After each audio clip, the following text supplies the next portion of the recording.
চাকরি বাতিল হয়েছে। আমরা ডে ওয়ান থেকে বলে আসছি, রাজ্য সরকারের ব্যর্থতার জন্য তারা দুর্নীতিকে প্রশ্রয় দিয়েছে বলে 26,000-এর মধ্যে যারা যোগ্যতার ভিত্তিতে চাকরি পেল তারাও আজকে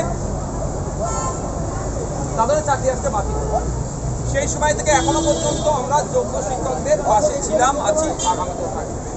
আজকে যোগ্য শিক্ষকদের পক্ষ থেকে আমার কাছে একটা প্রস্তাব দিয়েছে, যে প্রস্তাবটা বিধানসভার মধ্যে নতুনভাবে বিল নিয়ে এসে বা কোনো অর্ডিন্যান্স জারি করে তাদেরকে ইনক্লুড করা যায় নাকি, এই মর্মে। প্রথমে আমি বলে দিই, আগে আমার অবস্থা আমি ক্লিয়ার করি, যে 1803 জনের লিস্ট বার করেছে এটা অযোগ্য বলে। আমি বলছি, অন ক্যামেরা বলছি, যে এটাই এই লিস্টের মধ্যেও স্বচ্ছতা নাই।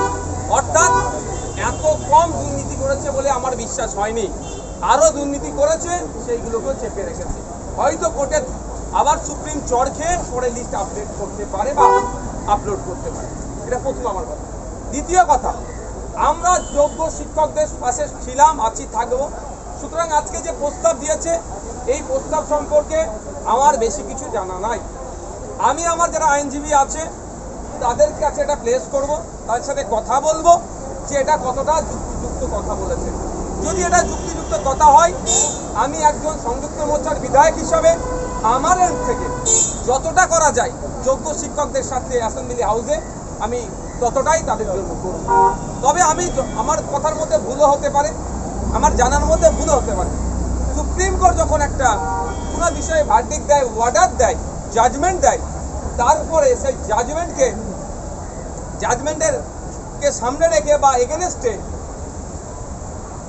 কোনো রাজ্যের আইনসভা থেকে এই ধরনের অর্ডিন্যান্স বা বিল পাসের পর আইনে পরিণত করা যায় কি আমার জানা নাই।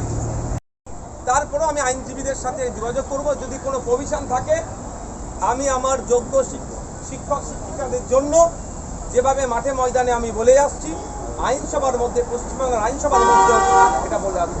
তবে একটা কথা জানিয়ে রাখি, লাস্ট 5 বছরের কথা বলছি, প্রাইভেট বিল নিয়ে আমাদের বিরোধীদের পক্ষ থেকে 2টো প্রাইভেট বিল জমা হয়েছিল। কিন্তু আমাদের দুর্ভাগ্য এটাই, বিরোধী হওয়ার কারণে হয়তো 2টো প্রাইভেট বিলের একটাকেও গ্রহণ করা হয়নি।